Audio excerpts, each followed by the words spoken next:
Hey guys, how you doing? Professor Rafael aqui. Nessa videoaula a gente vai começar o estudo de um texto novo. O nome desse texto é Sticks, tá?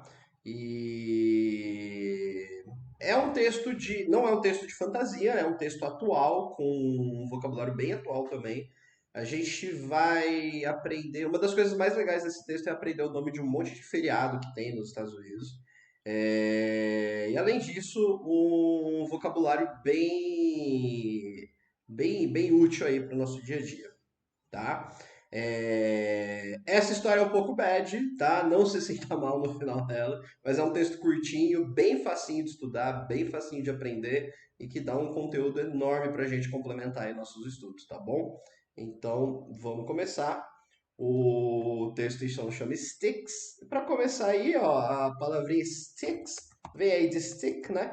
Stick quer dizer graveto, pau, vareta, tudo que tem esse formatinho aqui assim, né? A gente tem até uma palavra que a gente costuma ver bastante, que é o chopsticks, né? Que são os pauzinhos, né? O que a gente chama ali de hashi. Vem aqui, né? Vem da palavrinha chop, que quer dizer cortar, né? Quando você corta cenoura e tal. Chop. E stick, que quer dizer exatamente isso. Graveto, pau, vareta. Os nomes do texto aí vai fazer mais sentido conforme a gente vai estudando, tá? Então o texto começa assim, ó. Every year, Thanksgiving night. Every year. Every year quer dizer todo ano, ou todos os anos. Thanksgiving night. O Thanksgiving já começa aí aprendendo, a gente já começa aprendendo um feriado aí, um dos feriados mais populares dos Estados Unidos, eu diria, que é o Dia de Ação de Graças, tá? Ele acontece ali no mês de novembro. É o feriado, quando você vê em filme assim, o pessoal lá comendo peru, né? Parece muito assim a ceia de Natal que a gente faz, mas o Thanksgiving ele já tem já essa tradição aí de juntar, de reunir a família e tal, para comemorar. Então, Thanksgiving é o dia de ação de graças. Mas no texto a gente está falando Thanksgiving night. Então a gente vai mudar o dia de ação de graças para night, que é noite, né? A noite de ação de graças. Então, every year Thanksgiving night. A gente não precisa fazer essa transição do na aqui, ó. Every year e já vai direto. Thanksgiving night já quer dizer, ó, todo ano, na noite de ação de graças, we flocked out behind that. We flocked out. A gente tem ali o passado de uma phrasal verb, que é a phrasal verb flock out. Flock vem de floco, né? E o floco, o que que é? O floco é uma junção de um monte de coisa ali, bem comprimidinho, bem unidinho ali. Então, essa phrasal verb tem um pouco a ver com isso. Flock out significa reunir-se, agrupar-se, amontoar-se, né? Então, quando um monte de coisa se amontoa ali, se reúne, se agrupa, a gente usa aí a phrasal verb flock out. Às vezes só a palavrinha flock aqui sem o out, ó, se a gente colocar aqui entre parênteses, ó, só o flock sem o out também já cumpre a mesma função. Behind aí é atrás, né?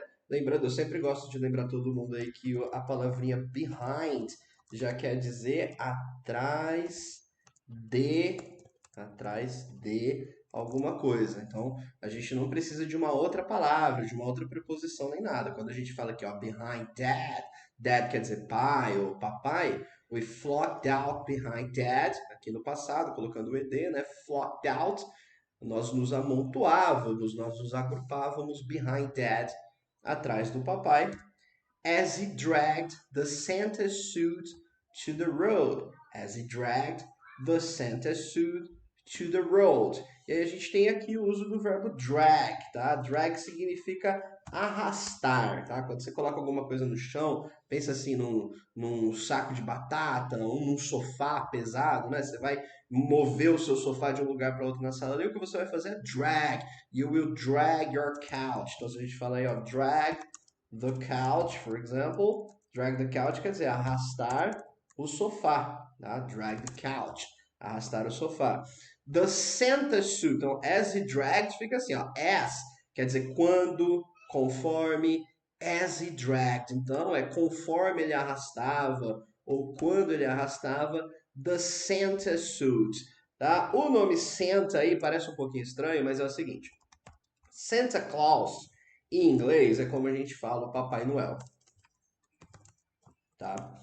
Então não tem o nome papai, daddy ou father, eu não uso nenhuma dessas palavras. O nome é bem diferente de como a gente chama em português, tá? A gente chama de Santa Claus, e aí como apelido, né, só Santa já quer dizer Papai Noel também, tá? E a palavrinha ali suit, tá? Suit a gente vê muito como terno, né? Suit, acho que é o uso mais comum da palavra suit aí para quem está nos estudos aí, iniciando no inglês, tá? É a palavra terno, mas o suit também quer dizer traje, fantasia, pode ser roupa também, desde que seja uma roupa como se fosse tipo uma espécie de um uniforme, sabe?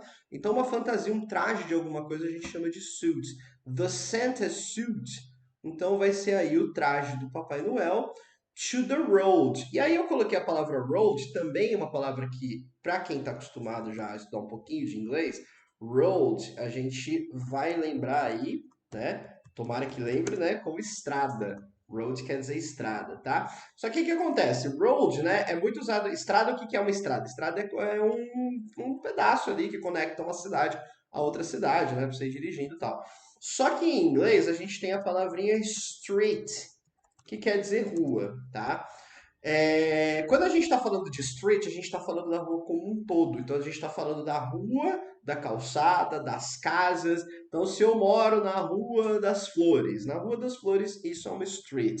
Mas se na rua eu quero me referir especificamente à parte que onde os carros andam, onde tem um asfalto ali e tal, aí a gente também chama de road. Então aqui a gente está falando que ele arrastava o traje do Papai Noel até a rua, né? Ou seja, até o lado de fora da casa, até mais ou menos ali perto do asfalto. Então, to the road aqui a gente vai entender como para a rua, até a rua. As he dragged the Santa suit to the road, conforme ele arrastava o traje de Papai Noel para a rua, and draped it over a kind of crucifix. And draped it over a kind of crucifix. A gente tem aqui o verbo drape, tá? Drape significa colocar, mas não tem muito, assim, a gente vai ver traduzido como colocar, mas qual que é o sentido meio real de drape? Drape é colocar um tecido sobre algo. Então, assim, imagina que você pega um. Você vai se vestir de fantasma pro Halloween.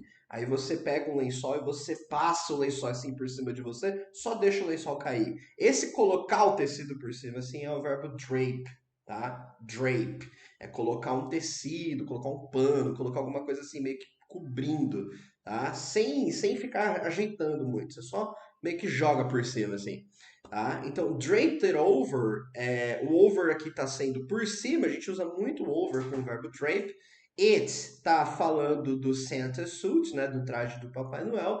Então vai ficar assim, and draped it over, e o colocava sobre a kind of, tá? A kind of, que quer dizer um tipo de ou uma espécie de, algo parecido com a crucifix, que seria aí um crucifixo, tá? Não era exatamente um crucifixo assim no sentido religioso, mas o texto vai meio que falar isso pra gente, é como se fosse uma armação assim de metal, uma armação com um poste vertical e outro passado horizontal, assim, seria no formato de crucifixo mesmo.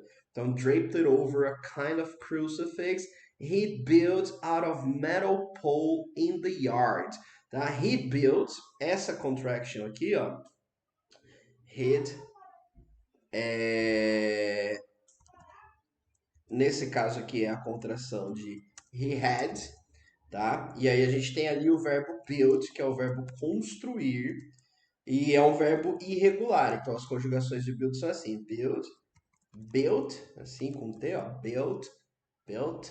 Não tem muita diferença na hora de falar build, built, tá? Tem um pequeno, você termina com o D e com o T ali, se você fizer, você consegue pegar a diferença, tá? Então assim, ó, he built seria ele tinha, ele havia construído, tá? Ele tinha ou ele havia construído out of metal pole. E aí a gente tem uma estrutura bem interessante aqui usando também o verbo build, que é o seguinte, ó, quando você constrói alguma coisa out of, tá? Significa construir de ou com alguma coisa.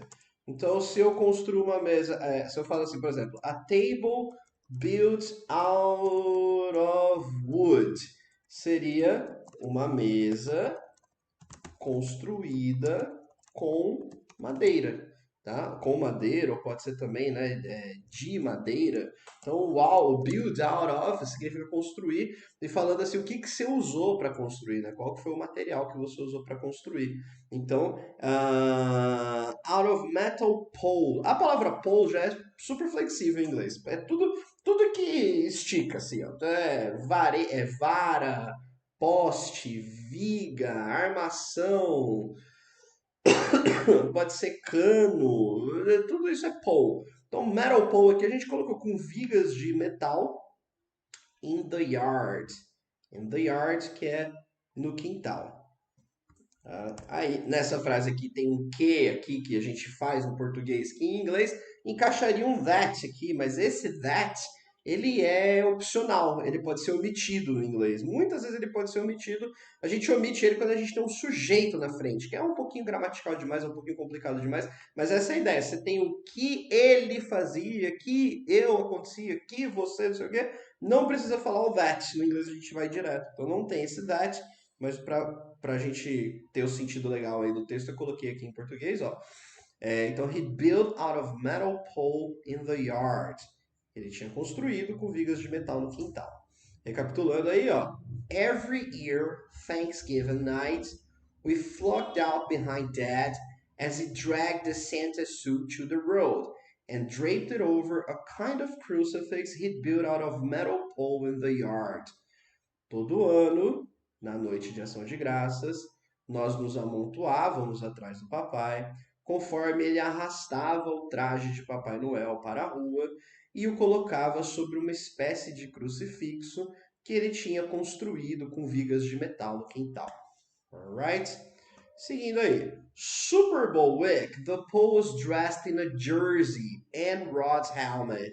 Super Bowl week, o Super Bowl é a final do campeonato de futebol americano, né? Então você tem lá todo ano, mês de fevereiro, você tem o Super Bowl, que é a final, o nome da final do campeonato de futebol americano. Os dois times aí das duas divisões e tal, que ganharam mais, eles se enfrentam, como se fosse a final da Copa do Mundo, assim, só que do futebol americano. É um evento esportivo muito acompanhado, é o segundo evento esportivo mais assistido do mundo, tá? Mas é mais está se popularizando mais assim no Brasil e tal, mas ainda é um esporte bem americano, assim, que é muito importante para quem quer estudar inglês conhecer, porque tem muita expressão, tem muita palavrinha que vem do futebol americano. Super Bowl não tem tradução, é o Super Bowl mesmo, então Super Bowl Week, na semana do Super Bowl. The pole, a gente vai chamar pole aqui daqui para frente como poste, tá? Pode ser poste, a armação, o poste, a viga e tal.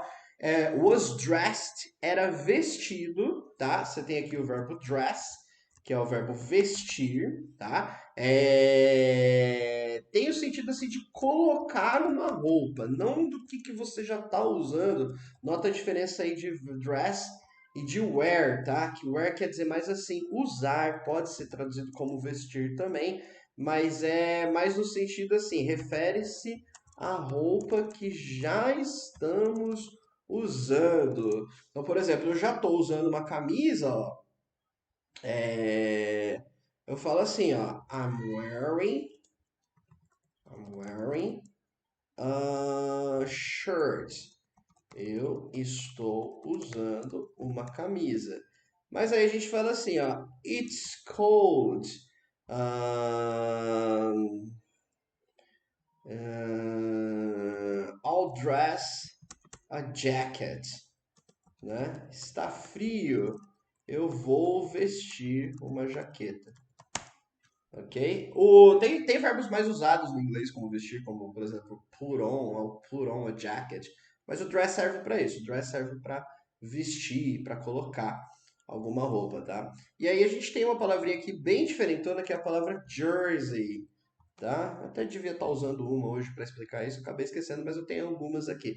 Jersey, tá? É uma camiseta Na verdade, assim, é um uniforme esportivo, tá? Então, assim, a camiseta, a famosa camiseta de time. Tá? Então, se você tem aí uma camiseta de qualquer time que você torce aí, São Paulo, Corinthians, Palmeiras, essa camiseta em inglês não é chamada. Você não chama ela, por exemplo, de team shirt ou Palmeiras shirt, você chama ela de jersey.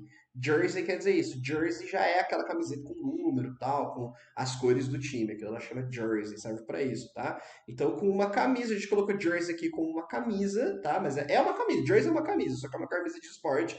And Rod's helmet, helmet é capacete. O capacete, lembrando aqui com o apóstrofe S, o que ele faz aqui? Ele está falando que o capacete, helmet, o capacete, pertence ao Rod, né? Então, se a gente fala aqui, ó, John's house, é a casa do John. Se a gente fala falando no texto ali, Rod's helmet é o capacete do Rod, tá?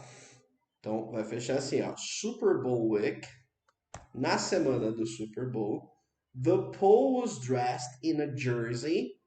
O poste era vestido com uma camisa and Rod's helmet. E o capacete do Rod. Rod, no contexto do texto, Rod é o irmão da pessoa que está narrando aqui a história, tá? Então eles são alguns irmãos ali e tal, que eles estão falando do papai, né? O papai vestia lá o poste com a roupa e tal. Então Rod na história aqui, ele é o irmão da pessoa que está narrando, tá? And Rod had to clear it, tá? O clear aqui quer dizer limpar, remover, liberar espaço. Então assim, o que o Rod tinha que fazer? O Rod tinha que limpar, ele tinha que tirar as coisas do poste, organizar tudo ali. Mas o destaque maior aqui é para a estrutura had to, tá? Had to, que significa tinha que. Ou seja, precisava, era obrigado a fazer alguma coisa. Então, quando você tinha que fazer alguma coisa em inglês, tá? O had é passado do verbo have, ok? Então vai funcionar para o presente também. Se eu tenho que, a gente usa basicamente assim. É um verbo todo especial, porque ele é muito usado em inglês. Então a gente pode até aprender ele assim, ó.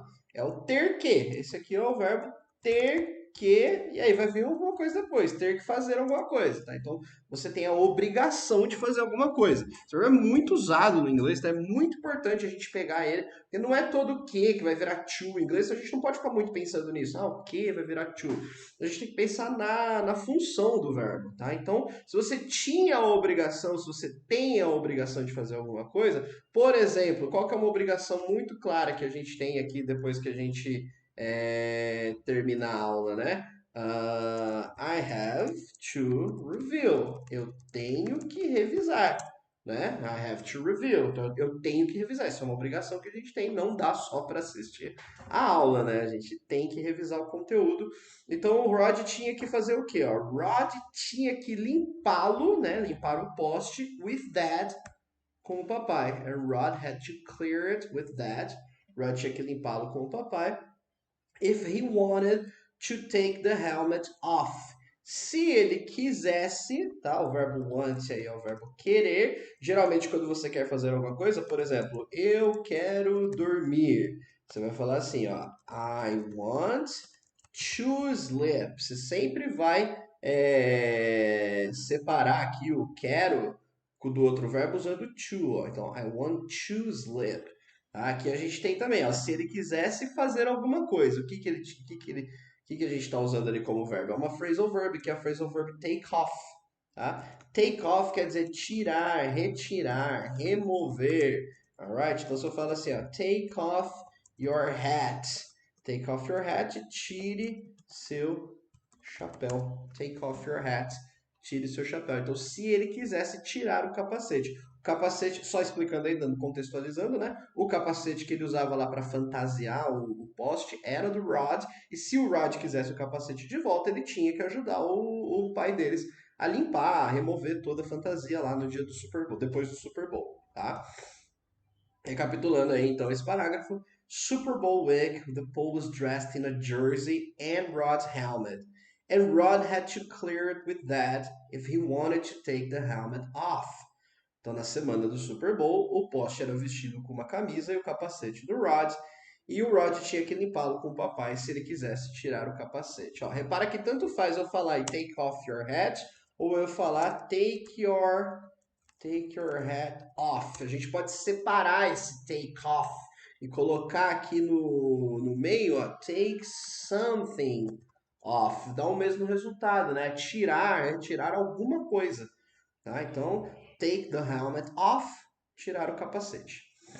Seguindo aí, on the 4th of July, the Pole was Uncle Sam. On the 4th of July, tá? The 4th of July, a palavrinha fourth aí significa quarto, tá? Não o quarto que você dorme, gente, mas é nesse sentido aqui, ó. Você tem os números ordinais em inglês. Você tem o first, que quer dizer primeiro, o second, que quer dizer segundo, o third, que quer dizer terceiro, e aí você tem o fourth, que quer dizer quarto, né? Vou colocar só mais um aqui por referência, ó. Fifth seria quinto, tá? E em inglês tem outra coisa, a gente não faz a bolinha, ó. Por exemplo, se a gente for fazer aqui primeiro, ó, a gente não faz isso aqui, a gente não faz a bolinha.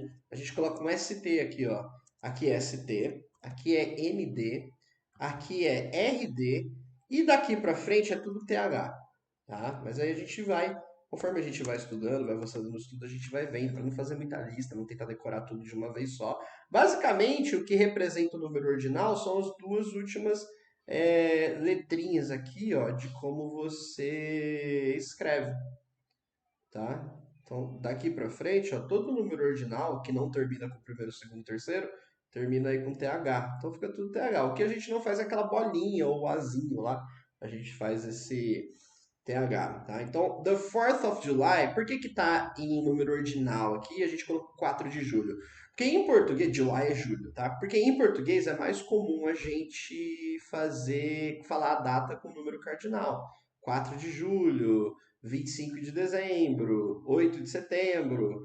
Em inglês, a gente pode fazer dessa maneira, tá? Não tem muito critério, cada região, cada pessoa fala de um jeito, tá? Mas você também pode fazer com um número ordinal, tá? Então, digamos aí que a gente está. É porque assim, o 4th of July já é o nome do feriado também. Para quem não sabe, o 4th of July é a data da independência dos Estados Unidos, tá?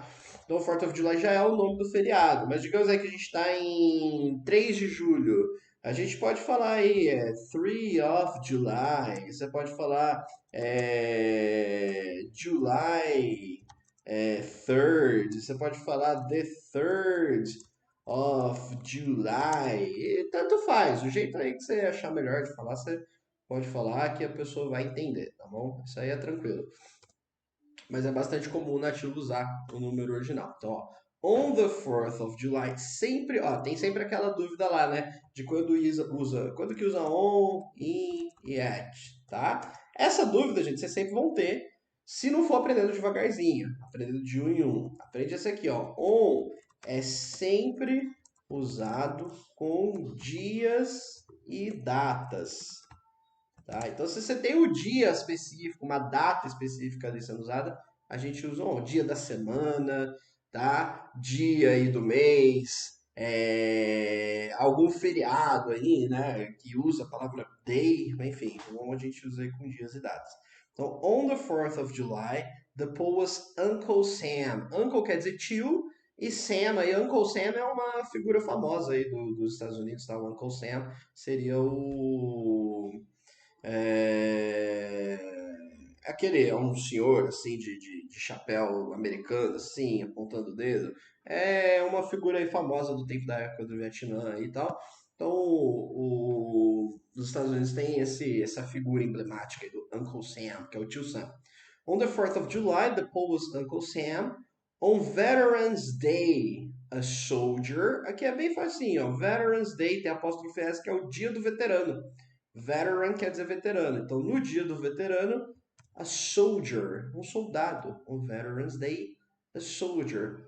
On Halloween, a ghost. Mais um feriado aqui, ó. No Halloween, a gente chama de Halloween aqui também. Não é um feriado típico brasileiro, né? Mas É um dos feriados mais populares também nos Estados Unidos. Todos os feriados são muito populares. Thanksgiving, Halloween, Veterans Day. Veterans Day é o dia que eles homenageiam lá os veteranos, né? De guerra, os militares e tal. A Ghost é um fantasma, né? Então, on Halloween, a Ghost. Voltando aí, ó. On the 4th of July, the Paul was Uncle Sam. No 4 de julho, a Viga era o tio Sam. On Veterans Day, a soldier. No dia do veterano, um soldado. On Halloween, a ghost. No Halloween, um fantasma. The pole was Dad's only concession to Glee. The pole, o poste, was Dad's only concession. A gente tem mais uma estruturinha aqui com o apóstrofe S, falando aí, né, dando aqui uma relação de posse, uma relação entre essas duas palavras. A palavra concession quer dizer concessão, e aí você tem a palavrinha aí glee, que quer dizer alegria, tá? Alegria, felicidade, mas a felicidade é mais rápida, né? Glee quer dizer alegria. Então, the pole was Dad's only concession to glee. O poste era a única concessão do papai para a alegria. O que essa frase quer dizer? Essa frase quer dizer que esse negócio de enfeitar o poste e tal, era o único momento, né? A única brecha, né? A gente pode entender concession aqui, ó, como brecha também. Então, o poste, vamos colocar aqui, ó, concession, é uma brecha, né? Uma concessão, pode até ser uma exceção. Não, é uma concessão, uma brecha. A única brecha que ele dava para alegria era esse poste. Tá? Então, the pole was Dad's only concession to glee. O poste era a única concessão do papai para alegria. Vamos recapitular mais uma vez essa primeira parte do texto, tá? Esse texto está dividido em 4 partes. Deixa eu só dar uma lembrada aqui. Só um minutinho. 4 partes. Esse texto está dividido em 4 partes, tá? Então a gente vai receber as 4 aulas, as 4 videoaulas e tal. Então, vamos recapitular a primeira parte. Every year, Thanksgiving night, we flocked out behind Dad as he dragged the Santa suit to the road and draped it over a kind of crucifix he'd built out of metal pole in the yard. Todo ano, na noite de ação de graças, nós nos amontoávamos atrás do papai, conforme ele arrastava o traje de Papai Noel para a rua e colocava sobre uma espécie de crucifixo que ele tinha construído com vigas de metal no quintal. Super Bowl week, the pole was dressed in a jersey and Rod's helmet, and Rod had to clear it with that if he wanted to take the helmet off. Na semana do Super Bowl, o poste era vestido com uma camisa e o capacete do Rod, e o Rod tinha que limpá-lo com o papai se ele quisesse tirar o capacete. On the 4th of July, the pole was Uncle Sam. No 4 de julho, a viga era o tio Sam. Aí a gente mudou um pouquinho aqui do pole, o poste para viga, né? A gente vamos dando uma alternada aí nas traduções para não ficar muito confortável com tradução. Pensar mais ali no sentido mesmo. Imaginou pole, imaginou um negócio assim pro alto, ó. Um pó enfiado no chão e apontado pro alto. On Veterans Day, a soldier. On Halloween, a ghost. No dia do veterano, um soldado. No Halloween, um fantasma. The pole was Dad's only concession to glee. O poste era a única concessão do papai para a alegria, tá? E aí, com esse review aí, a gente termina a aula de hoje. Não esquece de fazer suas rotinas para absorver o máximo o conteúdo dessa aula, tá ok? E a gente se vê na parte 2 aí do textinho Sticks. Thank you very much, guys. Bye bye. Take care.